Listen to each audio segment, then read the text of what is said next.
Shiko këtu në Tiranë, këtu te lagja 21, si quhet këtu, jam ndalu tek ky mozaiku këtu. Është shumë interesant, mozaiku I Tiranës. Tashmë është bërë me një arkitekturë të qyshme. Do hy pak më anë të pyes pak. Ndërkohë që duhet të themi që brenda hapësirës Tiranës është I vetmi vend si park arkeologjik. Nuk është sepse ka një park tjetër Tirana ose ketë dikun zbulime të tjera. Edhe ky rreth vitit 1970 kanë qenë duke u ndërtuar këto pallatet, siç janë këto pallatet këtu.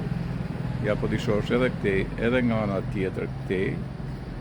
Dhe në atë kohë studiusit ra në gjurmët e mozaikut këtu. Pastaj nga studimet del që ndërsia është rreth shekullit të parë pas Krishtit. Nga studimet deri tanishme është një qendër fshatare. Edhe ku vihet re, domethënë salla që ka qenë me mozaik. Dhe mozaiku do të shkoj ta filmoj dhe t'ua sjell këtu. E do të them edhe ca gjëra të tjera që në qytete kanë shumë rëndësi dhe kjo për shembull nga zbulimet më të rëndësishme, por ka shumë rëndësi që të sjellim momente të tilla, datime të hershme për te gjërave që shpesh herë ne I quajmë folklorizëm. Sa I përket historisë të këtij mozaiku, sipas autorëve studiues, kemi të bëjmë me një qendër fshatare të shekullit të parë pas Krishtit, që në fillim të shekullit të u zëvendësua me një vilë fshatare rustica. Salla me mozaik e pajisur edhe me një apsidë ishte ambienti kryesor I saj. Autorët mendojnë edhe që në shekullin e 5 të 6 vendin e vilës e zuri një bazilikë paleokristiane. Pjesa e gërmuar e monumentit u rrethua dhe u vënë mbrojtje nga Instituti I Monumenteve të Kulturës.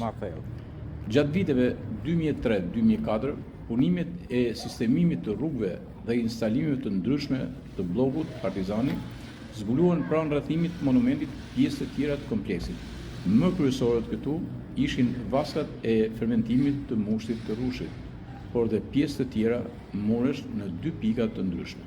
Ndodh se është shkruar se brenda këtij kompleksi ku zbuluan 3 stela varresh të periudhës romake, ato nuk janë gjetur në këtë kompleks, por në një ndërtim larg tij dhe janë dorëzuar në atë që dikur ishte Atelieja e Monumenteve të Kulturës Tiranë. Gërmimet e fundit përforcuan mendimin se kemi të bëjmë me një vilë fshatare, ndërkohë që nuk është gjetur asnjë dhënë për transformimin në bazilikë paleokristiane të mbështetur nga autorët e gërmimit të parë të viteve 70. Në mënyrë konvencionale, siti arkeologjik është emërtuar dhe njihet me emrin Mozaiku I Tiranës.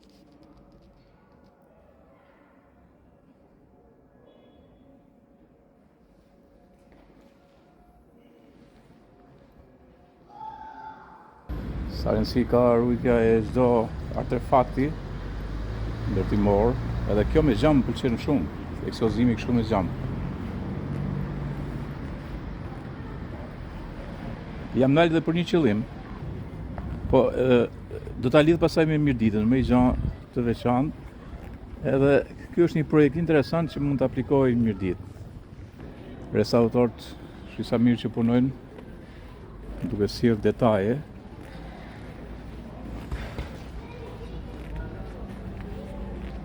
Ja çdo element, çdo artefakt ja si zbulohet këtu. Unë po mendoja diçka të tillë tek kisha e Rubikut. Pra këtu mbes Tiranës kanë rujt çdo gjurmë, ja.